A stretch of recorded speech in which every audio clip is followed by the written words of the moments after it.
Biru academy के YouTube channel पर आप सभी साथियों का स्वागत है। डियर बात करेंगे छत्तीसगढ़ में बीएड चयनित मामले में जो ऑर्डर रिजर्व हुआ है उसकी संभावनाएं किसके पक्ष में क्या हैं, पूरी तरीके से चर्चा करेंगे।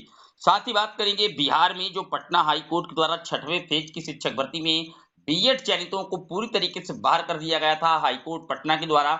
आखिरकार उसकी जो लास्ट डेट है 30 दिन के अंदर क्या सरकार का क्या कदम है, क्या वहां पर पूरी तरीके से अब बीएड चयनित कैंडिडेट बाहर का रास्ता देखने के लिए मजबूर हो चुकी हैं।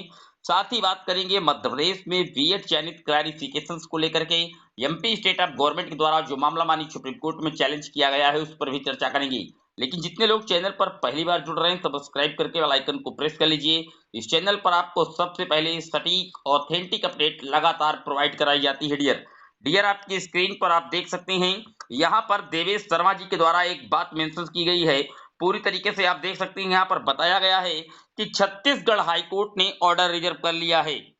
मामला छत्तीसगढ़ में आप जानते हैं कि वहां पर बीएड के कैंडिडेट 11 अगस्त 2023 के बाद नियुक्ति पत्र पाए हैं और उसके बाद अंतिम जो फैसला था मेरिट और लॉ पर डिसाइड होना वो छत्तीसगढ़ हाईकोर्ट के द्वारा होना था। उसके संदर्भ में छत्तीसगढ़ हाईकोर्ट में अभी हाल ही में पूरी तरीके से मामले को रिजर्व कर लिया गया।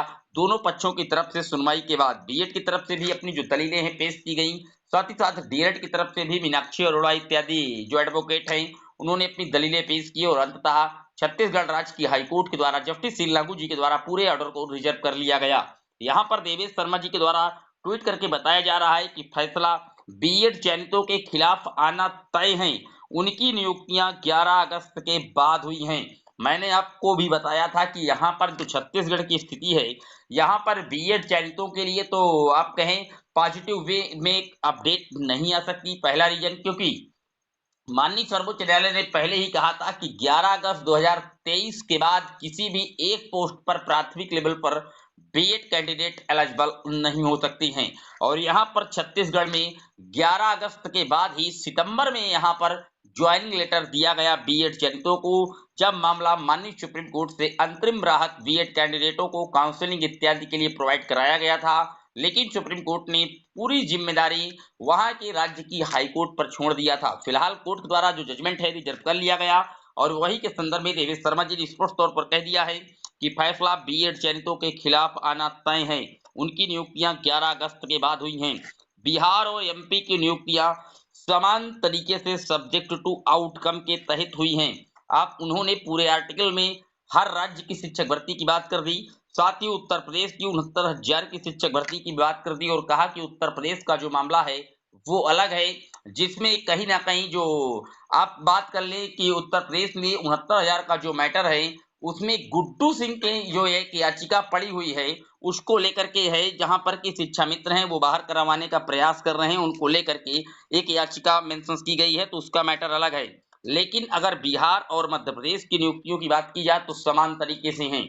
और बिहार में आप जानते हैं कि ऑलरेडी बीएड को पूरी तरीके से बाहर कर दिया गया था और उसके बाद अब मध्य प्रदेश में भी पूरी तरीके से अंतिम पायदान पर था मैटर। लेकिन यहाँ पर ट्रांसफर पिटीशंस के लिए जो एमपी की गवर्नमेंट स्टेट ऑफ गवर्नमेंट है पूरे मामले को सुप्रीम कोर्ट खींच चुकी है और वहां पर सुप्रीम कोर्ट में फिलहाल अंतिम रूप से इसकी सुनवाई होना शेष है। स्पेशल बेंच भी वहां पर गठित की गई है। जस्टिस अनुज बोस और सुधांशु धूलिया जी की बेंचेज पर इस मामले को सुना जाएगा। लेकिन फिलहाल अभी केस लिस्ट नहीं हुआ, ना उसकी कोई डेटें आई हैं। लेकिन वहां पर ये सारी चीजें स्पष्ट हो पाएंगी। जो जजमेंट है रेट्रो होगा, प्रोस्पेक्टिव होगा, कब से लागू होगा, जो पहले की भर्तियां आउटकम है माननीय कोर्ट के उन संदर्भ में माननीय सुप्रीम कोर्ट का क्या डिसीजन है, ये सारी चीजें वहां से यथावत पूरी जो स्थिति है वो साफ हो पाएगी। अब बात कर लेते हैं बिहार में 6वें पेज की शिक्षक भर्ती की। यहाँ पर बताया जा रहा है कि बिहार में 6वें पेज में जो चयनित बीएड धारी हैं उनके पास हाईकोर्ट ऑर्डर को अपील करने के महज 3 दिन का समय और है, नहीं तो सरकार को हाईकोर्ट का ऑर्डर मानना पड़ेगा। आप जानते हैं कि पटना हाईकोर्ट के द्वारा 6वें पेज की शिक्षक भर्ती में जो बीएड के कैंडिडेट चयनित हो चुके थे उनको पूरी तरीके से बाहर करने का आदेश पटना हाईकोर्ट के द्वारा दिया गया है। बिहार में जो 6वें चरण की शिक्षक भर्ती हुई थी 7th पेज में तो बीएड अलाउड ही नहीं किया गया था, ये आप जानते ही हैं। तो 6वें चरण को बचाने का जो एक अंतिम प्रयास यही है राज्य सरकार के पास कि वो सुप्रीम कोर्ट का दरवाजा खटखटाए और वहां पर एक अच्छी पैरवी करे तो हो सकता है कि कुछ राहत मिले। लेकिन पूरी तरीके से न सरकार अभी सुप्रीम कोर्ट पहुंची है और सुप्रीम कोर्ट जाने के लिए जो अंतिम दिन है वो अंतिम क्षण भी चल रहे हैं। अगर सरकार सुप्रीम कोर्ट जा रही इन्हीं मजबूत तथ्यों के साथ तो निश्चित तौर पर बचाने का प्रयास करती है, तो वरना अब बीएड चयनितों जो वहां पर सेवाएं दे रहे थे बिहार में 6वें पेज में पूरी तरीके से उनका जो बाहर होना है वो लगभग तय सा हो गया है। इसी तरीके से छत्तीसगढ़ मध्य प्रदेश का मैटर फंसा है। छत्तीसगढ़ का ऑर्डर रिजर्व हो चुका है। बहुत जल्द छत्तीसगढ़ राज्य की हाईकोर्ट के द्वारा इस मामले को डिसाइड कर दिया जाएगा। लेकिन मध्य प्रदेश का मामला अब जबलपुर हाईकोर्ट से डिसाइड नहीं होगा, क्योंकि उसके लिए ऑलरेडी एक जो रिट पिटीशन है वो सुप्रीम कोर्ट में कहीं ना कहीं ट्रांसफर पिटीशन के रूप में लगाई गई है। तो अब ये मैटर जब सुप्रीम कोर्ट से डिसाइड होगा स्पेशल बेंच के माध्यम से, तभी जबलपुर हाईकोर्ट अपना जो डिसीजन है वो दे पाएगी। उम्मीद करता हूँ सारे डाउट क्लियर हुए होंगे। चैनल पर पहली बार जुड़ रहे हैं सब्सक्राइब कर लीजिएगा।